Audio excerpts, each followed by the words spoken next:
welcome to Reductio Adventures and Ideas. I'm your host, Andrew Lavin. Reductio is a show about philosophy, about ideas, and about understanding ourselves and our world more clearly. Brought to you by Inverted Spectrum Media.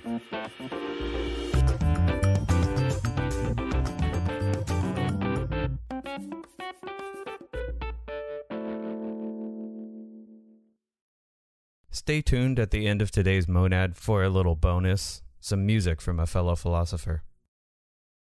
Just a warning, today's episode is going to be a little bit on the meditative and relaxing side, so maybe don't listen to it while driving. I don't know.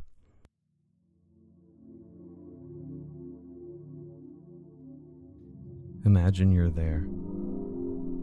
You're there floating through space. Imagine you have no feelings of heat or cold. The air around you is perfect body temperature.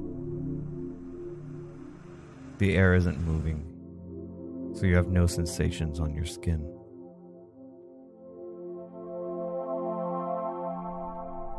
You don't have any clothes to rub against your skin. Your fingers are gently splayed. No feeling of stretch or strain. No fingers rubbing up against one another. No feeling of pressure or texture. No feeling whatsoever. Your limbs are spread eagle so they don't touch your sides or each other. There's no hair rubbing against your skin. There's no air rushing by. You're not hearing anything. There are no sounds. The taste in your mouth is totally neutral. No lingering flavors. In fact, you've never eaten anything before in your life. You're only seconds old. You're not a baby. You sprang fully formed into existence. So you pop into existence, no sensory input whatsoever, no proprioception. Proprio means self in Latin, so proprioception is the perception of your own body and bodily orientation, like balance is a form of proprioception. You're not experiencing any off-balance feelings. You can't really tell where your arms are. It's like when your arms fall asleep in the middle of the night and you wake up and you have no sense of where your arms are at all. But luckily there are no pins and needles to come. You just can't feel your limbs or where they are. You can't hear or feel or smell or taste or see anything at all. You can think full thoughts, but you just popped into existence. So it's not like you have a fully formed linguistic capacity. It's an okay place to be. It's not hot or cold, not hungry, not cramped or in pain, not itchy, not annoyed by incessant noise or tinnitus or songs stuck in your head. So the question is pretty simple. Are you aware of yourself?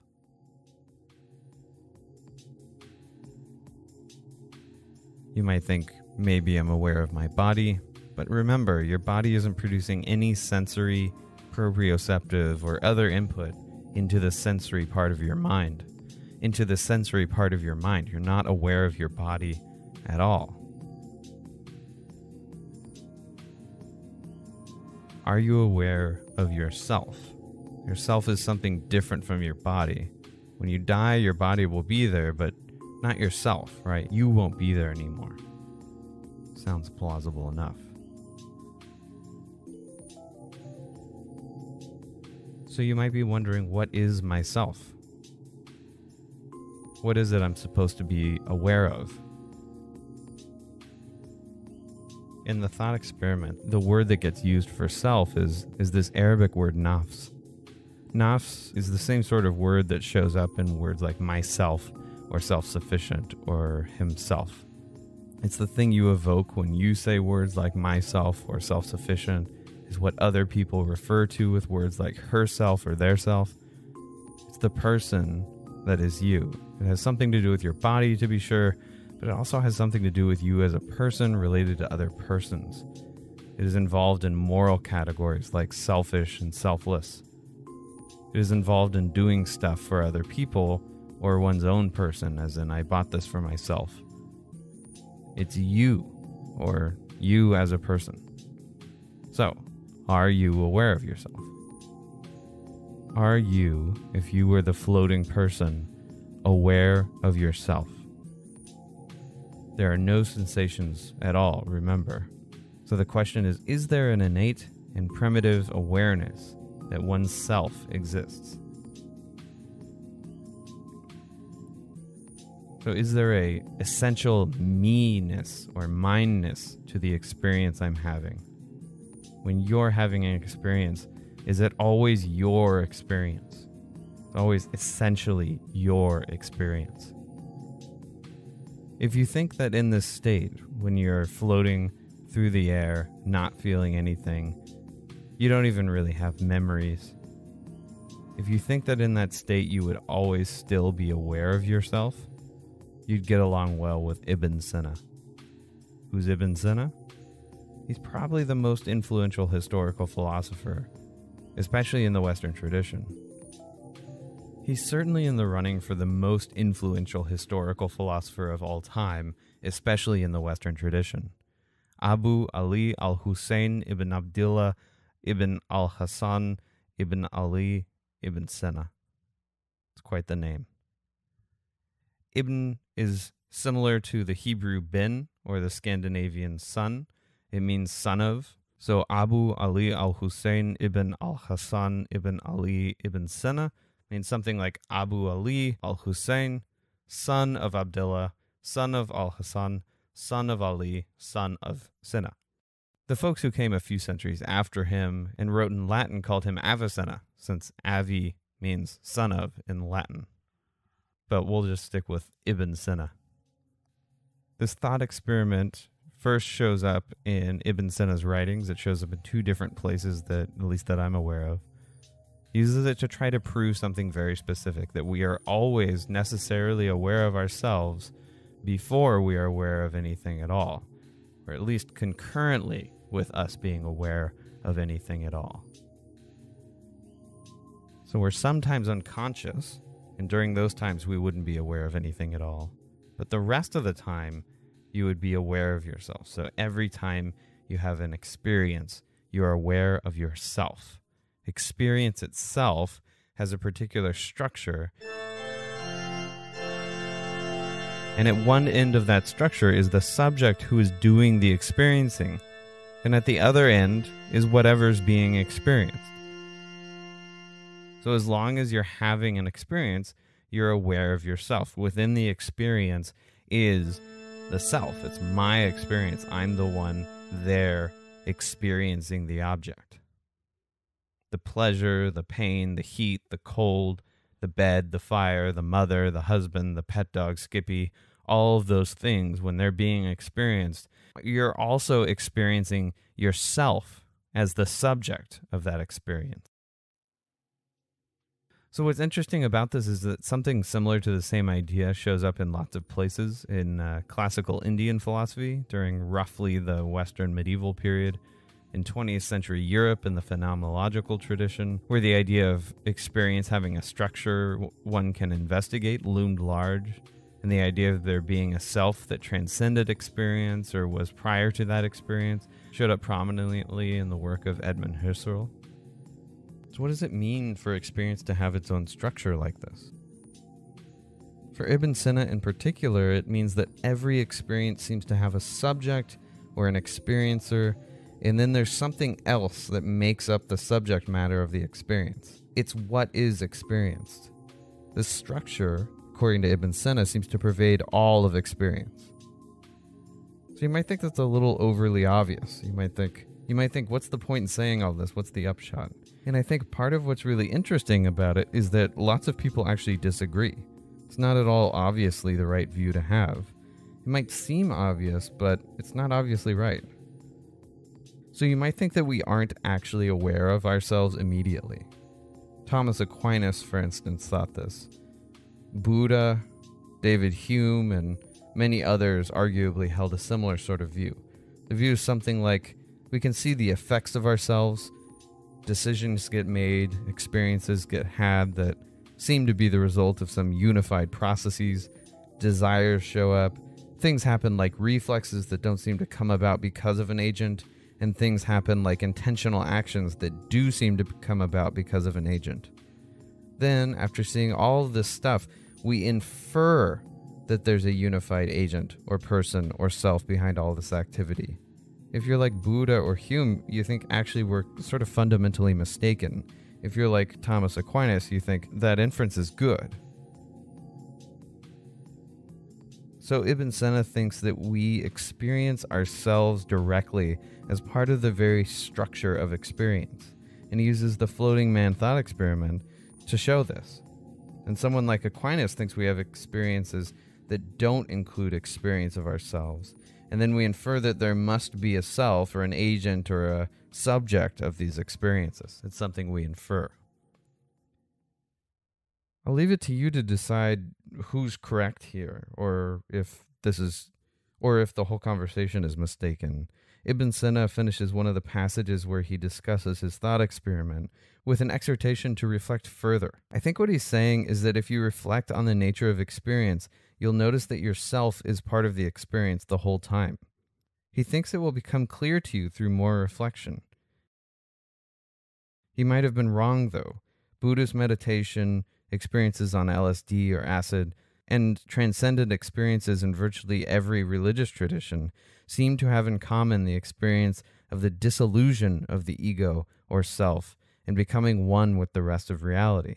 Gautama Buddha and Hume thought there was no self, and so no self as a necessary part of experience. So you might reflect on experience itself and ask yourself, am I always there? Would it be possible to have an experience that didn't belong to anyone? It wasn't necessarily someone's experience. And even if that were true, even if I always had an experience where someone was the subject of experience, you'd have to decide, is that necessarily true? Or through like meditation or LSD or something, could I come to have an experience where I wasn't there and that experience didn't necessarily belong to me? And then B, you'd also have to ask yourself, what are the implications of that?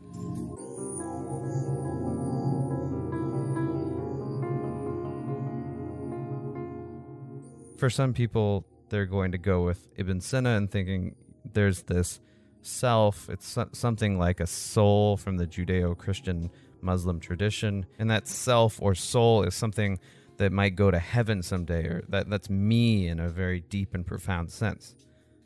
Or you might think, sure, I'm always part of the experience, but I don't really know anything about that self. It doesn't necessarily mean that there is this self that's perfectly unified. It could just be that the structure of experience is that way, but reality is something slightly different. These are decisions that you get to explore using philosophy and come to a decision on your own. This thought experiment's really fun to think about. Just don't lose yourself in the experience of thinking about it.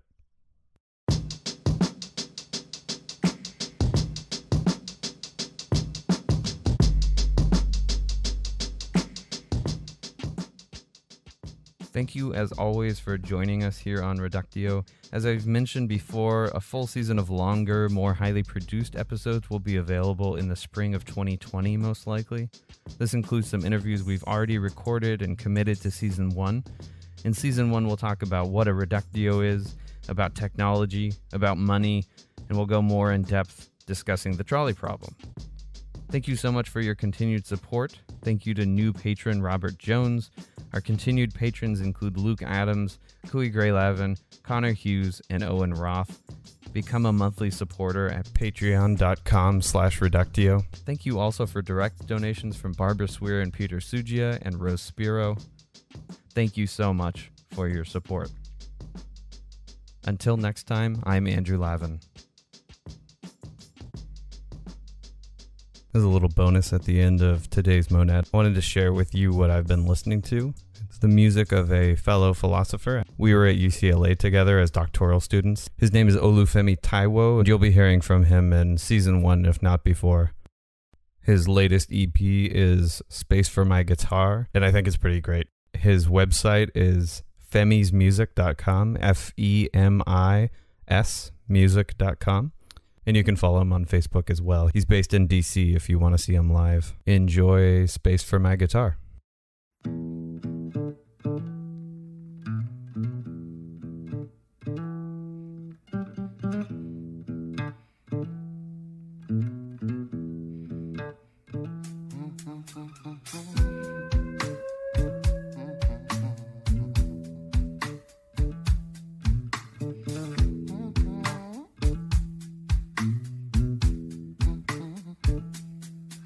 I was born in the city, but it ain't my home.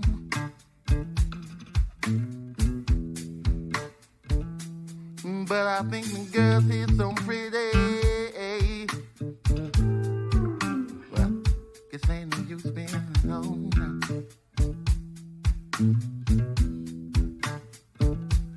So I think I'll rent me an apartment somewhere with a view, with enough space for me, my guitar, and maybe you too.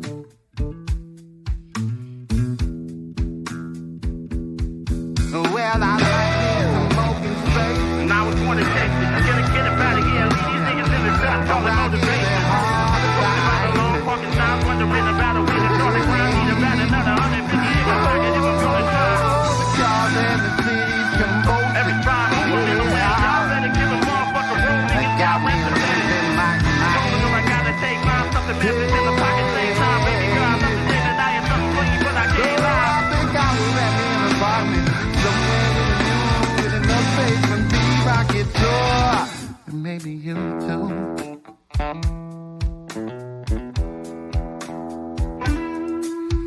So, put my laundry in the hamper by the love seat, tucked deep, sunk up in the corner by the crushed heater, sunk between the dingy wall and mattress. All my amps, cables, stands, tables, unpack them as soon as I'm able. Fatal blow struck my hopeful schemes. Now I hope it beam for city lights to scope the scene of glowing sheen and broken dreams on the other side of these train tracks. Fake cat chase Maybach, LA's I find bizarre. I just need space for my guitar.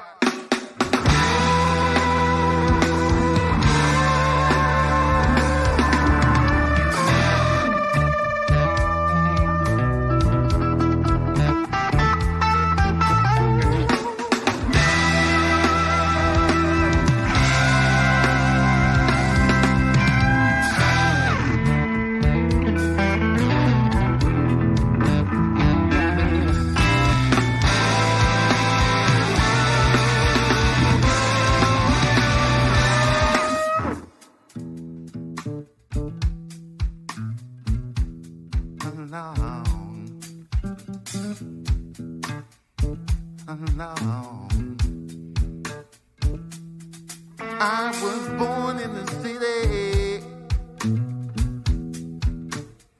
It still don't feel like home.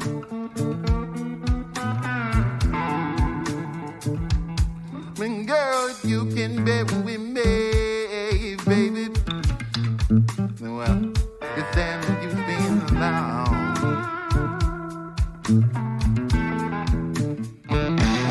So I think I'll let me in the party somewhere with you, with nobody to see my guitar, and baby, you too.